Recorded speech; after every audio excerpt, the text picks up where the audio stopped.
Hello friends, welcome to Kannan info Tamil. நம்ம இன்னைக்கு என்ன டாபிக் பார்க்க போறோம் அப்படின்னா, இந்த வீடியோல இந்திய கடற்படையில் பயன்பாட்டில் உள்ள மிசைல்ஸ் மற்றும் டார்பிடோக்களை பத்தி நம்ம பார்க்க போறோம். இந்திய கடற்படையில் தற்போது என்ன மிசைல்ஸ் மற்றும் டார்பிடோக்கள் பயன்பாட்டில் இருந்து வருது, வரும் காலத்துல இந்திய கடற்படையில் என்ன மாதிரியான மிசைல்கள் இணைக்கப்பட உள்ளது, தற்போது பயன்பாட்டில் உள்ள மிசைல்களோட செயல்திறன் என்ன, இந்த மிசைல்களை பயன்படுத்தி இந்தியானால என்ன மாதிரியான ஆபரேஷன்களை கேரி அவுட் செய்ய முடியும் அப்படிங்கிறது குறித்து நம்ம டீடைலா இந்த வீடியோல பார்க்கலாம். நம்ம சேனல்ல டிஃபென்ஸ் ரிலேட்டடா தினம் ஒரு வீடியோ பப்ளிஷ் பண்ணிட்டு இருக்கோம். உங்களுக்கு டிஃபென்ஸ் ரிலேட்டடான செய்திகளை உடனுக்குடன் தெரிஞ்சுக்கிடணும்னா நம்ம சேனலை சப்ஸ்கிரைப் பண்ணி சப்போர்ட் பண்ணுங்க.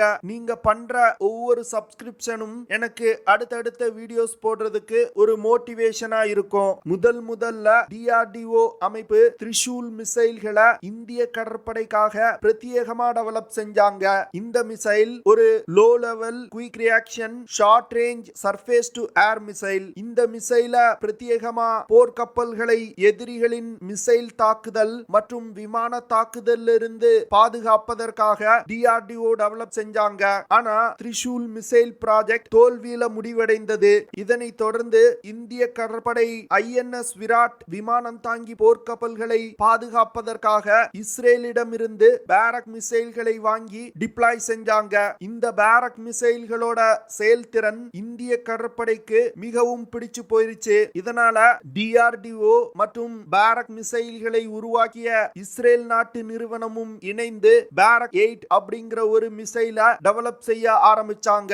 இந்த பேரக் 8 மிசைல் ஒரு medium range surface to air missile. இந்த மிசைல்களை கொண்டு கப்பல்களை நோக்கி வரக்கூடிய வான் அச்சுறுத்தல்களை தாக்கி அழிக்க முடியும். குறிப்பா சொல்லணும் அப்படின்னா பேரக் 8 மிசைல்கள்னால ஏர்கிராஃப்ட், ஹெலிகாப்டர்கள், anti ship missile, unmanned aerial vehicles, cruise missile, போர் விமானங்கள் போன்ற பலவிதமான வான் அச்சுறுத்தல்களில் இருந்து போர்க்கப்பல்களை பாதுகாக்கும். பேரக் 8 மிசைல்னால 90 கிலோமீட்டர் தூரத்துல உள்ள ஏரியல் டார்கெட்ஸை தாக்கி அழிக்க முடியும். இந்த மிசைல்னால அதிகபட்சமா மாக் 3 வேகத்துல பறந்து சென்று இலக்கை தாக்க முடியும். அதாவது ஒலியின் வேகத்தை விட 3 மடங்கு வேகமா சென்று இலக்கை தாக்கும். பேரக் 8 மிசைல் உலகின் தலை சிறந்த சர்ஃபேஸ் டு ஏர் மிசைல்கள்ல ஒன்று.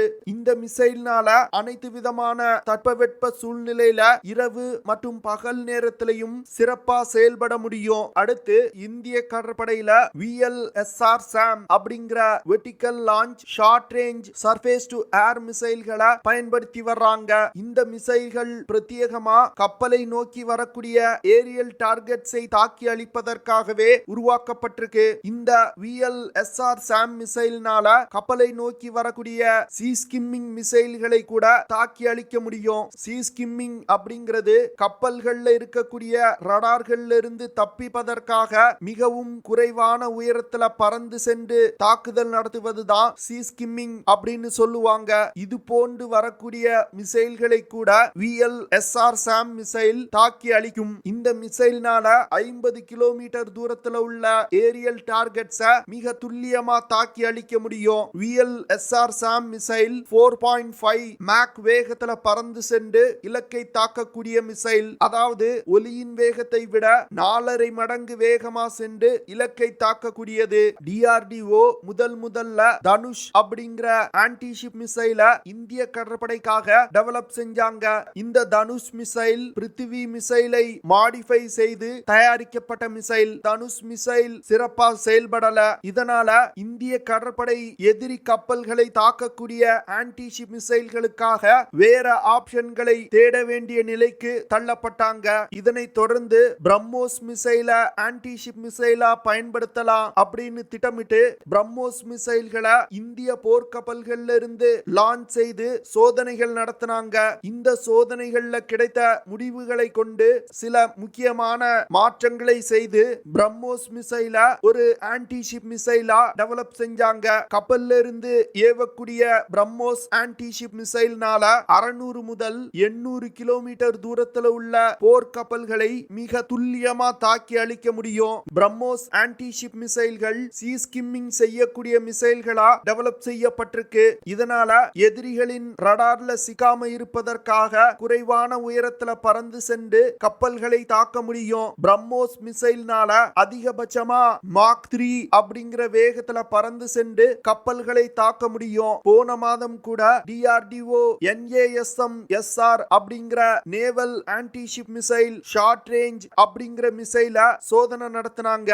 இந்த மிசைல் ஹெலிகாப்டர்ல இருந்து லான்ச் செய்யக்கூடிய ஆன்டி-ஷிப் மிசைல். இந்த மிசைல இந்தியா அமெரிக்காவிடம் இருந்து வாங்க உள்ள MH-60 ரோமியோ ஹெலிகாப்டர்கள்ல இணைத்து பயன்படுத்துவதற்காகவே பிரத்யேகமா உருவாக்கி வர்றாங்க. இந்த மிசைல்னால அதிகபட்சமா 55 கிலோமீட்டர் தூரத்துல உள்ள போர்க்கப்பல்களை தாக்கி அழிக்க முடியும். Naval anti-ship missile short range போன்று லாங் ரேஞ்ச் மற்றும் மீடியம் ரேஞ்ச் மிசைல்களும் இந்தியா டெவலப் செஞ்சு வந்துகிட்டு இருக்காங்க. இந்திய கடற்படையில சப்மரீன்ல இருந்து அணு ஆயுத தாக்குதல் நடத்துவதற்காக முதல்ல உருவாக்கப்பட்ட மிசைல் தான் K-15 short range submarine launch ballistic missile. இந்த மிசைல்னால 750 கிலோமீட்டர் தூரம் வரைக்கும் பறந்து சென்று தாக்குதல் நடத்த முடியும். K-15 short range submarine launch ballistic மிசைல்கள் பிரத்யேகமா அணு ஆயுத தாக்குதல் நடத்துவதற்காகவே உருவாக்கி இருக்காங்க. K-15 மிசைல்ல high explosive pre fragment warhead மற்றும் ஸ்ட்ராட்டஜிக் நியூக்ளியர் வெப்பன்களை எடுத்து சென்று தாக்குதல் நடத்த முடியும். K-15 மிசைல்னால மாக் 7.5 அப்படிங்கிற வேகத்துல பறந்து சென்று இலக்கை தாக்க முடியும். K-15 மிசைல் ஹைப்பர்சானிக் வேகத்துல பறந்து சென்று இலக்கை தாக்கக்கூடிய மிசைல். இந்த மிசைல்ல இருந்து தான் இந்திய தரைப்படையில் பயன்பாட்டில் உள்ள ஷௌர்யா ஹைப்பர்சானிக் மிசைல்கள் டெவலப் செய்யப்பட்டிருக்கு. நீண்ட தூரத்துக்கு அணு ஆயுத தாக்குதல் நடத்துவதற்காக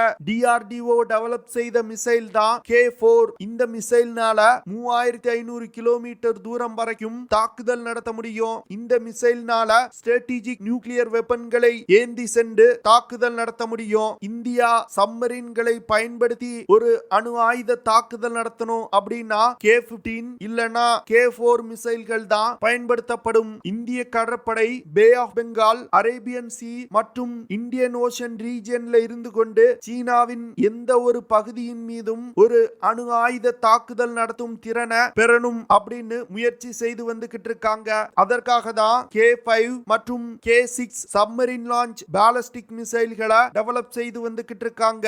இந்த ரெண்டு மிசைல்களும் ஒரு intercontinental ballistic missiles. K5 missile 5000 கிலோமீட்டர்ல இருந்து 6000 கிலோமீட்டர் தூரத்தில் உள்ள டார்கெட்ஸை தாக்கி அழிக்கும் வகையில உருவாக்கப்பட்டு வருது. இந்தியா இந்த K5 மிசைல கூடிய விரைவில் சோதனை செய்வாங்க அப்படின்னு எதிர்பார்க்கப்பட்டு வருது. அடுத்து இந்தியா டெவலப் செய்து வரும் K6 மிசைல்னால 6000 முதல் 8000 கிலோமீட்டர் தூரத்தில் உள்ள டார்கெட்ஸை தாக்கி அழிக்க முடியும். இந்த ரெண்டு மிசைல்களும் பிரத்யேகமா சீனாவை மனதில் வைத்து டெவலப் செய்யப்பட்டு வரும் மிசைல்கள். K5 மற்றும் K6 போன்ற இன்டர்கான்டினென்டல் பாலிஸ்டிக் மிசைல்களை சப்மரீன்ல இருந்து லான்ச் செய்யணும் அப்படின்னா அதற்கு நியூக்ளியர் பவர் சப்மரீன்கள் தேவைப்படும். தற்போது இந்திய கடற்படையில INS அரிஹாந்த் அணுசக்தி நீர்மூழ்கி கப்பல் மட்டுமே பயன்பாட்டில் இருந்து வருது. இன்னும் அடுத்த 5 வருடங்கள்ல இந்திய கடற்படையில் கூடுதலா 3 அணுசக்தி நீர்மூழ்கி கப்பல்கள் இணைக்கப்பட உள்ளது.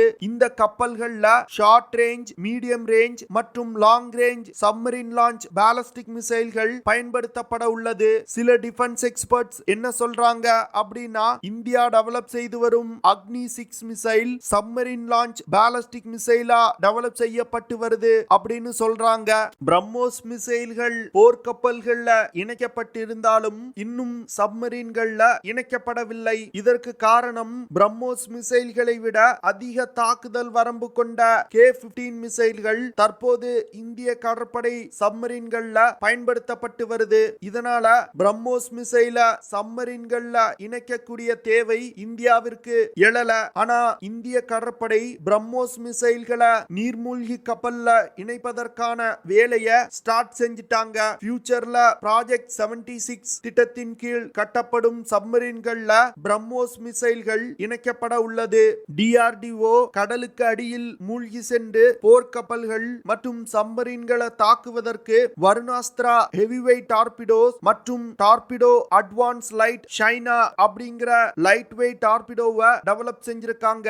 இந்த ரெண்டு டார்பிடோக்களையும் போர்க்கப்பல்கள் மற்றும் ஹெலிகாப்டர்கள்ல இருந்து லான்ச் செய்து சப்மரீன்கள் மற்றும் போர்க்கப்பல்களை தாக்கி அழிக்க முடியும். வருணாஸ்திரா ஹெவிவெயிட் டார்பிடோனால அதிகபட்சமா 40 கிலோமீட்டர் தூரத்துல உள்ள சப்மரீன்களை தாக்கி அழிக்க முடியும். இந்த டார்பிடோனால அதிகபட்சமா 600 மீட்டர் ஆழத்துல பயணிக்க முடியும். வருணாஸ்திரா ஹெவிவெயிட் டார்பிடோனால 74 கிலோமீட்டர் பெர் ஹார் வேகத்துல பயணித்து சென்று கப்பல்கள் மற்றும் நீர்மூழ்கி கப்பல்களை தாக்கி அழிக்க முடியும். வருணாஸ்திரா ஹெவிவெயிட் டார்பிடோ 1500 கிலோகிராம் எடை கொண்டது. இந்த டார்பிடோக்கள்னால 250 கிலோகிராம் எடை கொண்ட வெடிப்பொருட்களை சுமந்து சென்று போர்க்கப்பல்கள் மற்றும் நீர்மூழ்கி கப்பல்கள் மீது தாக்குதல் நடத்த முடியும். இந்த ஹெவிவெயிட் டார்பிடோ பிரத்யேகமா ஏர்கிராஃப்ட் கேரியர்ஸ் போன்ற பெரிய போர்க்கப்பல்களை தாக்குவதற்காகவே உருவாக்கப்பட்டிருக்கு. அடுத்து DRDO TAL அப்படிங்கிற லைட் வெயிட் டார்பிடோவை டெவலப் செஞ்சிருக்காங்க.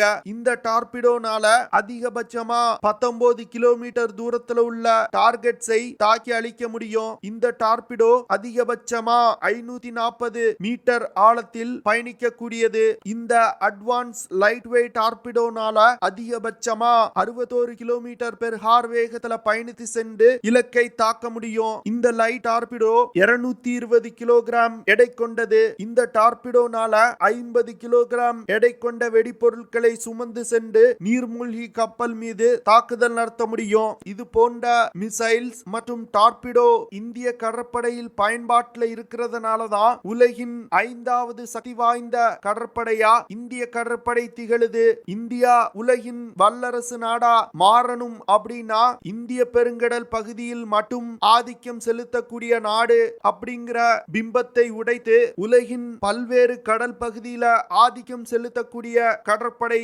அப்படிங்கிற ஸ்டேட்டஸுக்கு இந்தியா உயரணும். ஓகே ஃப்ரெண்ட்ஸ், நம்ம வீடியோவோட நிறைவு பகுதிக்கு வந்துட்டோம். இதெல்லாம் தான் நான் உங்ககிட்ட ஷேர் பண்ணணும் அப்படின்னு நினைச்ச விஷயங்கள். ஐ ஹோப் நான் ஷேர் பண்ண விஷயங்கள் உங்களுக்கு பிடிச்சிருக்கும் நினைக்கிறேன். அப்படி பிடிச்சிருந்துச்சுன்னா ஷேர் பண்ணுங்க, லைக் பண்ணுங்க, கமெண்ட் பண்ணுங்க.